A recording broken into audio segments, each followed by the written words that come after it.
मोदी सरकार एक देश एक चुनाव वाला विधेयक को मंजूरी दे दी है। कैबिनेट, मोदी सरकार की कैबिनेट ने मंजूर कर लिया है, जिसके बाद एक खबर आ रहा है कि जल्द से जल्द इसको लोकसभा में बिल पेश कर सकती है आपका मोदी सरकार। एक देश एक चुनाव का बिल। तो वहीं विपक्ष एक देश एक चुनाव वाले बिल को लेकर के मोदी सरकार पर विभिन्न सवाल भी खड़ा किया है।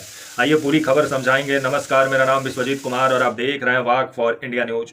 बीते गुरुवार को खबर आया कि मोदी सरकार की कैबिनेट ने एक देश एक चुनाव के विधेयक को मंजूरी दे दी है। और मोदी जी बोले हैं कि जो भारतीय जनता पार्टी के नेता हैं, सांसद हैं, विधायक हैं, मंत्री हैं, वो लोगों से जाकर एक देश एक चुनाव के फायदे के बारे में बताएं। तो वहीं इंडिया गठबंधन जिस तरह से मोदी सरकार पर काफ़ी हमलावर है, राहुल गांधी का कहना है कि जिस तरह से चुनाव आयोग मोदी जी का कठपुतली बन गया है, अब मोदी जी पूरे देश पर अपना जिस तरह से एकाधिकार जमाना चाहते हैं, इसलिए एक देश एक चुनाव ला रहे हैं। क्योंकि भारत में जिस तरह से पंचायत का चुनाव हो या आपका विधानसभा का चुनाव हो या आपका और भी जो चुनाव होते हैं, अब आपका अगर ये बिल पास हो जाएगा, उम्मीद तो नज़र नहीं आ रहा है, क्योंकि आपका मोदी सरकार के पास बहुमत है नहीं आपका लोकसभा में, क्योंकि 2/3 बहुमत चाहिए किसी भी बिल को पास कराने के लिए। तो वहीं एक देश एक चुनाव को लेकर के आपका जो आरजेडी है, उसका भी उसका कहना है कि पहले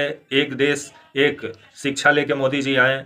जिस तरह से आपका जो इंडिया अलायंस है, वो आपका ये जो बिल लाने वाली है मोदी सरकार, उसका विरोध कर रहा है, एक देश एक चुनाव वाला बिल का।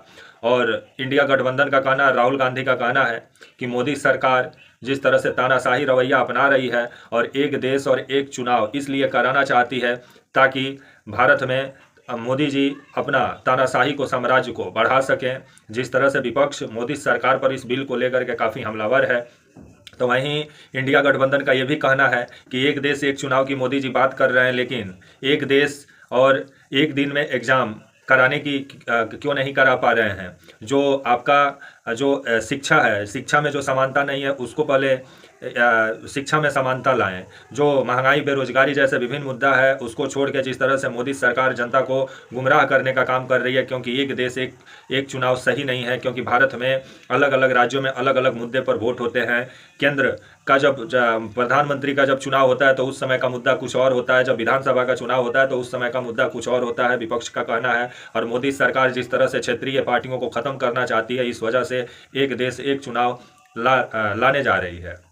तो वहीं आपका ये जो एक देश एक चुनाव वाला जो आपका जो रिपोर्ट, आपका रामनाथ कोविंद जी की अध्यक्षता में, जो पूर्व राष्ट्रपति हैं रामनाथ कोविंद जी, उन्हीं के अध्यक्षता में ये रिपोर्ट तैयार किया गया, जिसके बाद से राष्ट्रपति द्रौपदी मुर्मू जी को सौंपा गया। आपका ये कमेटी आपका बना था 2 दिसंबर 2022 में, जो आपका 2024 मार्च में रिपोर्ट द्रौपदी मुर्मू जी को सौंपा, जिसके बाद से राष्ट्रपति द्रौपदी मुर्मू जी जो हैं वो अब मोदी सरकार को सौंपी, जिसके बाद से मोदी सरकार एक देश एक चुनाव वाला जो विधेयक है, इसको मोदी सरकार की कैबिनेट मंजूर कर लिया। और खबर आ रहा है कि इसी शीतकालीन सत्र जो चल रहा है, जिसमें काफ़ी हंगामा हो रहा है, इसी शीतकालीन सत्र में मोदी सरकार एक देश एक चुनाव वाला बिल को लोकसभा में पेश कर सकती है, लेकिन पास होने का उम्मीद नहीं है। और ये बिल, सूत्रों के हवाले से जो खबर आ रही है, उस हिसाब से ये बिल पार्लियामेंट ज्वाइंट कमेटी के पास ये बिल जाएगा, जेपीसी के पास ये बिल जाएगा चर्चा के लिए। गहन चर्चा के बाद अगर विपक्ष के सांसदों की सहमति होगी, तब जाके ये बिल कहीं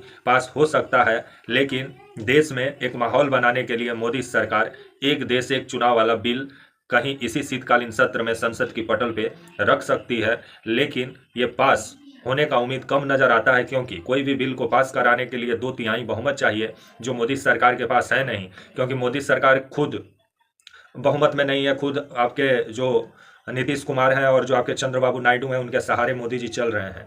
तो आने वाले समय में जो एक देश एक चुनाव का जो राग छेड़ी है बीजेपी, इसको लेकर के बीजेपी अब आने वाले समय में देखा जाए कि पार्लियामेंट में विपक्ष को भरोसा में ले पाती है कि नहीं। तब तक के लिए आप मुझे इजाज़त दीजिए और आप हमारे channel walk for India news को प्लीज़ लाइक और सब्सक्राइब और शेयर करना ना भूलें। तब तक के लिए नमस्कार, जय हिंद, वंदे मातरम।